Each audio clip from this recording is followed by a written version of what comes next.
And welcome to In Case You Missed It. For over 70 years, kids have been playing with an automatic binding bricks game. You probably know them better as Legos.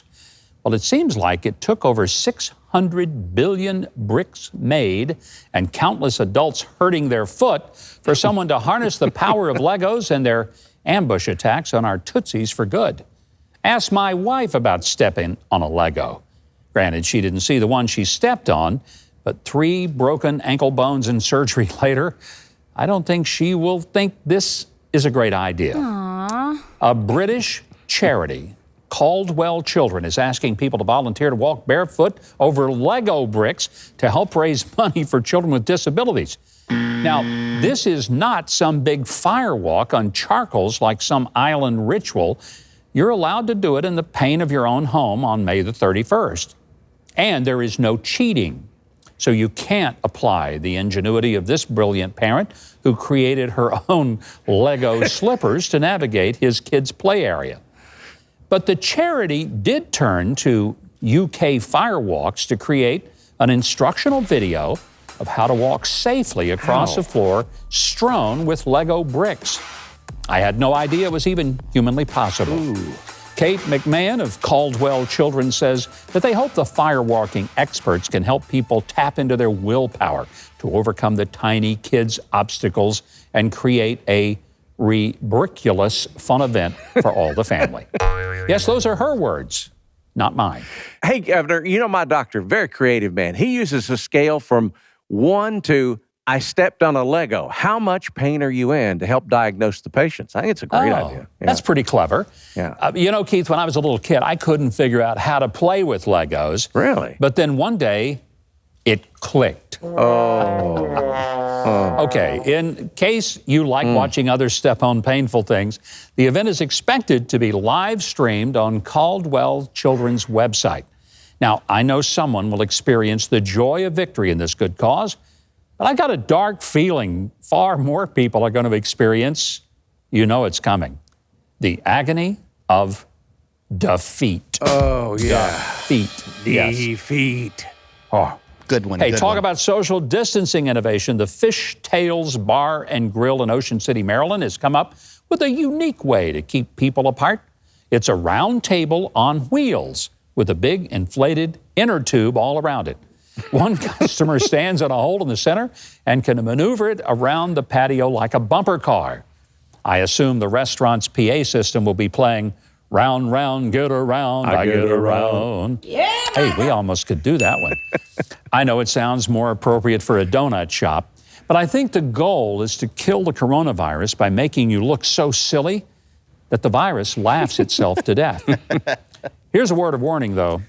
Good luck squeezing into the toilet stall with your bumper table. Something to think about, yeah. Hey, we all knew it was only a matter of time before everyone wearing a mask would lead to criminal activity. Well, in Louisa, Virginia, a convenience store robbery turned even seedier when 2 young men entered a convenience store wearing watermelons over their heads. Yep, they hollowed out 2 watermelons. I think their heads were already hollowed out. Seriously? And they slipped them over their own melons as a disguise. I think it's safe to say that they were a couple of mush brains. Well, security cameras at Sheetz, which is the store, documented the robbery, but the 2 men eluded police thanks to their melon heads. That is, until a few days later, when authorities arrested 20-year-old Justin Rogers in connection with the crime, which the New York Post called a melon drama. How about that one? Arrest the guy that smells like a watermelon. That's what I want. Exactly. That was a giveaway. Anyway, Rogers was booked on 2 misdemeanors and felony prohibition of wearing a mask or face covering in public, which if I were a mask thief, would give me pause. You know, Governor, besides watermelon, I've really been thinking about this. There should be wind melon, fire melon, and earth melon. And honestly, that way there's, you know, they have all 4 elements, you know. Governor, did I tell you that a farmer near where I live, you know, I live out in the country, kept getting watermelons stolen? Came up with a great idea. He got fed up with it one day. He put a sign that said, "One of these watermelons is poisoned." Wow. Yeah. Well, I'm driving by the next day and I see a second sign the thief must have put up by saying, well, now there's two. That's pretty clever, actually, on the part of the thief. Works. Not so much on the part of the farmer. And now we also know why Trey flunked chemistry in high school. Yeah. How did you know? I knew that. Well, hey, my hometown of Hope, Arkansas, you may not know this, it is the watermelon capital of the world. Really? Yes, it is, and it has numerous world records for the largest watermelons. When I was a kid, I lived near a watermelon farmer that had a dog who was specifically bred to herd watermelons. Okay. It was called a MELON collie. Oh. I wonder By the way, folks, people are still on the lookout for the captured thief's accomplice. Police artists have created the sketch and have told local citizens to watch out for someone who looks like this. Yeah. Nice. They say he's a real fruit. Oh, yeah. Oh, well. Okay, here's how you know the coronavirus lockdown has gone on too long. An 11-year-old boy in Brazil had so much time to practice that he broke Tony Hawk's 21-year-old record by pulling off a 1,080-degree turn on a vertical ramp. Wow. Spinning around in the air for 3 complete circles before he landed.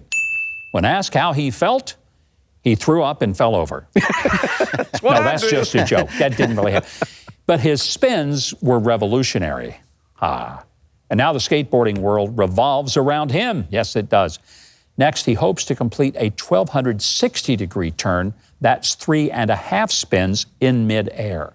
If he can just learn to spin that fast to the left, hey, he can work for CNN. I wouldn't be surprised if by the time these lockdowns finally end, he will have taught himself to fly.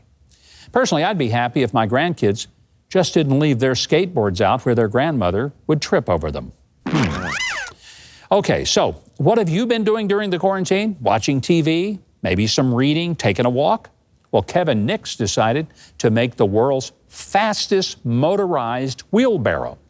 Dubbed the Barrow of Speed, Mr. Nix took a used scooter and parts that he had in the garage, and he created a way to move that mulch around your yard at 40 miles an hour. That's right, Kevin Nix, he is a gardener who already holds the world's record for motorized sheds, creating one just a few years ago that reached a speed, get this, 96.8 miles per hour. Wow. A motorized shed, folks, that gets close to 100 miles an hour. I got to say, my shed at home is stationary.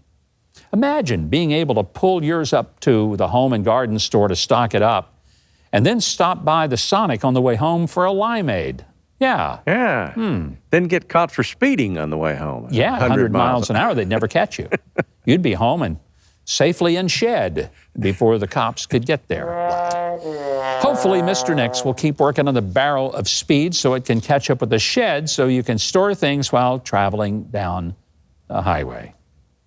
Finally, tonight, we want you to see how one music teacher named Liz is handling the quarantine and using her skills as a music teacher to adjust with the ukulele and some very original lyrics. Nice. Hey, so as some of you guys might know, I'm a music teacher, and I found that one of the best ways that I can process the whole transition to online learning and teaching is to write a song.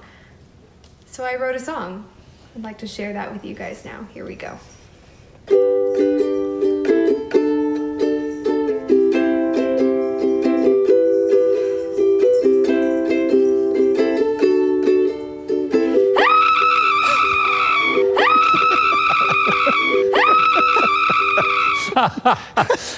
I think she is speaking for teachers and parents across America right now. Absolutely. In fact, I think Keith and Trey are ready to scream too. Yes. First time I've heard a scream in the key of D. That's interesting. Yeah, I think that was maybe in the key of D. I'm not sure. It may have been a minor. I think it was. It was scary, yeah. Yeah, it was Minor. scary. Whatever it was. Well, if you are a teacher, we hope things are going a little better for you. And we want to thank every last one of you teachers for making these radical adjustments to continue to teach America's boys and girls. Well, just like Liz at the end of her rope, we got to go. But always remember, We read the news.